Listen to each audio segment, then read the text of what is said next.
Hello there, we hope you're doing well. Welcome to the Financial Wellness Center YouTube channel. We encourage you to press the subscribe button and turn on notification so you can be the first to watch our videos. Budgeting is about progress and not perfection. Most of us tend to fall out from our budget because we are seeking to be perfect, yet progress is what is important in your financial journey. If you have been able to stick to your budget for the last 3 months, congratulations, that is progress right there. If you've been able to stick to your budget for 2 weeks, congratulations, that is progress right there. It is also important for you to note that you need to find a budgeting method that works for you. Remember, not all budgeting methods works for everyone. Example, there is a person who writing down their budget is more effective to them as compared to having an application or software in their computer. Another person having an application in their phone that helps them budget their money is more effective as compared to writing it down. So finding a budgeting method that works for you is very, very important when it comes to budgeting for your money. So the first tip or the first way you can be able to stick to your budget is by calling it something fun. I know most people, they tend to shy away from the term budget, while others tend to fear the word budget in itself. So such people, when they try to budget or when they try to stick to their budget plan, it becomes very hard because their minds are already scared. To be able to overcome such a problem, it's important for you to call your budget something fun. Example, you could call your budget Amazing Me, or you can call it Goal Achiever. It doesn't really have to be called a budget every time. You can find a very fun name that you can name your budget so that it can be able to help you stick to it and of course achieve your financial goals. The second tip that can help you stick to your budget is learning to create a budget in advance of every month. When it comes to budgeting, most people create their budget immediately the month is there. So for example, if we are just entering the month of July, you'll find somebody creating a budget right now. Now the problem with creating a budget right now is chances are high you're going to leave out a lot of expenses because you are creating a budget with pressure around you. So learning to create a budget in advance helps you fill in all the possible expenses you could expect to have in the month prior. And of course, when you create something in advance, you don't have the pressure to do it. By creating a budget in advance, you are able to stick to it because you are able to factor in all the possible sources of income and of course any possible expenses that you may incur during that month. So example, it is good for you to create an August budget now that we are in July. This will help you to factor in all the expenses and be able to know what needs to appear in your budget and how much you speculate to spend on it.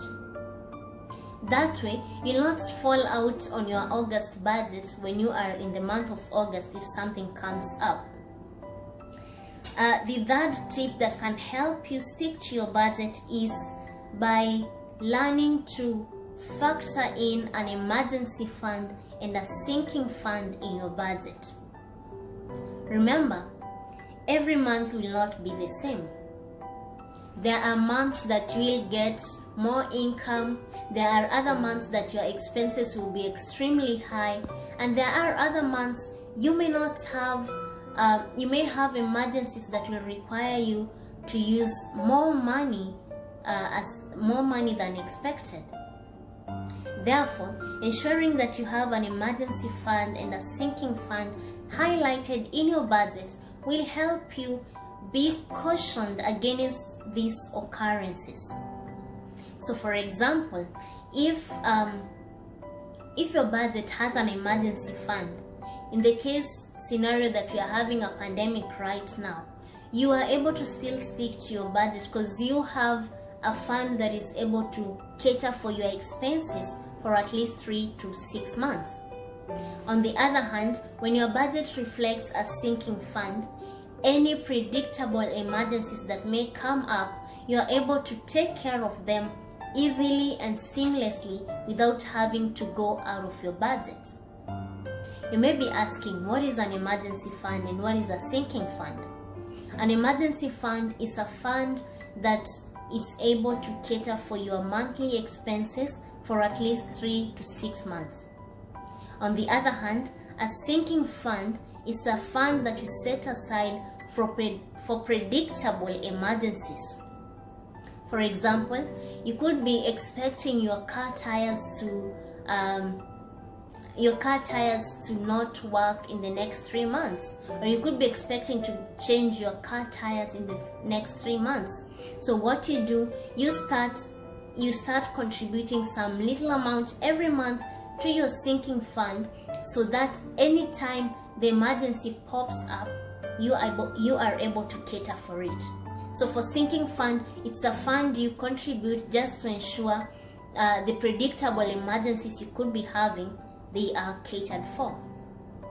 The fourth way, or the fourth tip you can use to stick to your budget plan is by basing your budget on projected monthly income. We have seen a lot of people, they create their budget on an yearly basis based on their yearly income. However, this is one of the reasons most people tend to fall out of their budget, because every month, as we mentioned, could be different. You could earn more in a certain month and maybe earn less in another month. So if you create a very rigid budget based on your yearly income, chances are high you will fall out, because your income will keep on rising and going up and down. Then you'll not be encouraged to stick to your budget. So it's important for you to learn to base your budget on projected monthly income. So you could say, every month I'm earning $10,000. Now you will create your budget based on this projected monthly income, so that in case in another month you earn $12,000, you can easily factor it in your budget and make it more flexible. The last tip that can help you stick to your budget is by learning to track your spending. Most people don't know how to track their spending, and this leads them to dropping out of their budget plan, because you find that you have a lot of spendings and you're not able to reconcile your income versus your spending towards the end of the month or at the beginning of the month. Learning to track your spending could be as simple as having a notebook where you note down at the end of every day what you have bought on that day. Then towards the end of the month, you sit down with your spending journal or your spending notebook and look at the things you spend money on in a month. Then it will help you create a budget for the next month. And this is where the importance of creating a budget in advance comes in. By learning to track your spending, you are able to know or to forecast what needs to be in your budget for the next month and how much you expect to spend on specific items. This helps you stick to your budget plan, and most of all, you get to enjoy budgeting. We believe that by applying these tips, you will be able to stick to your budget plan, ultimately achieving your financial goals. Until then, we'll see you in our next video, and remember to share this video with your friends and press the subscribe button. Stay safe and let's keep living financially healthy.